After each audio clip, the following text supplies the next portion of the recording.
Assalamualaikum warahmatullahi wabarakatuh. Perkenalkan, saya Hadian, NPM 1809. Nah, kali ini kita akan kembali lagi melaksanakan tugas manajemen mutu Yankes.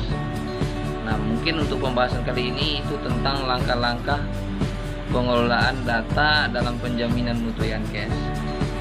Nah, adapun langkah-langkah yang perlu diperhatikan dalam pengelolaan data adalah sebagai berikut. Mungkin yang pertama itu adalah penyusunan data. Nah, penyusunan data ini terdiri dari salah satunya editing. Nah, editing ini adalah mendeteksi adanya kemungkinan kesalahan, ketidakkonsistenan atau ketidaktepatan data yang telah dikumpulkan. Nah, yang kedua itu ada klasifi. Nah, klasifi ini adalah mengadakan pengelompokan data yang sesuai dengan sifat-sifat yang dimiliki oleh data itu sendiri. Yang ketiga itu ada tabulation. Selanjutnya adalah klarifikasi data. Klarifikasi data inilah mengelompokkan pengelola data dan memilih data berdasarkan klarifikasi yang telah ditentukan. Adapun keuntungan dilakukan klarifikasi data ini adalah untuk memudahkan perumusan masalah berdasarkan data-data yang dikumpulkan. Selanjutnya itu ada pengelolaan data. Pengelolaan data ini untuk menguji hipotesis dan permasalahan yang dirumuskan. Jenis data akan apakah dalam pengelolaan teknik yang dipakai, teknik kualitatif dan teknik kuantitatif. Nah, selanjutnya ada interpretasi hasil olahan data. Nah, setelah pengolahan data dilakukan, maka selanjutnya dilakukan langkah yang yaitu menginterpretasi olahan data tersebut. Tujuannya dari analisis tersebut dapat diambil kesimpulan yang diberikan pokok-pokok permasalahan yang dikemukakan dari hasil kegiatan pelayanan kesehatan. Nah, seperti contoh, sumber data yang dapat diolah untuk mendapatkan permasalahan dalam mutu pelayanan kesehatan adalah contoh rekam medis pasien, catatan kunjungan, dan sensus harian. Nah, selanjutnya itu ada macam-macaman penyajian data. Nah, penyajian data ini dapat dilakukan dalam bentuk narasi, tabel, dan diagram.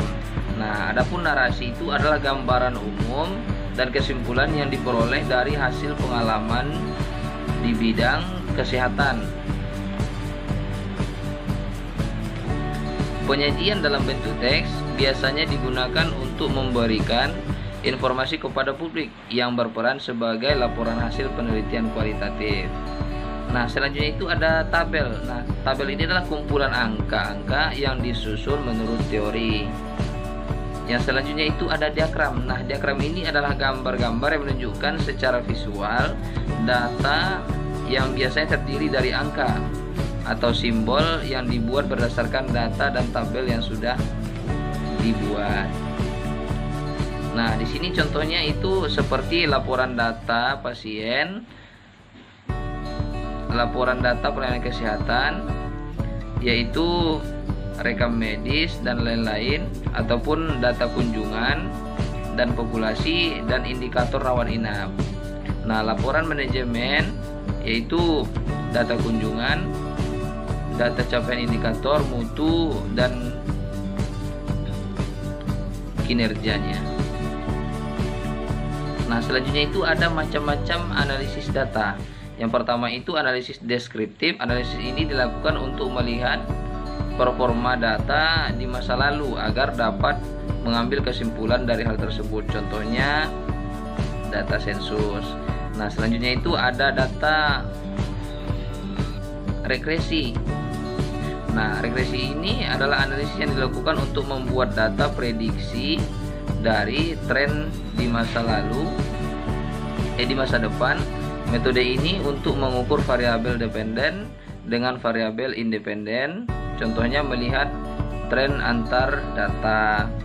Nah, yang terakhir itu adalah analisis faktor. Analisis ini digunakan untuk mengemukakan struktur dari kesimpulan variabel. Nah, contohnya di sini itu seperti mengelola topik kompleks seperti skala psikologis, sosial, dan ekonomi, dan lain-lain sebagainya.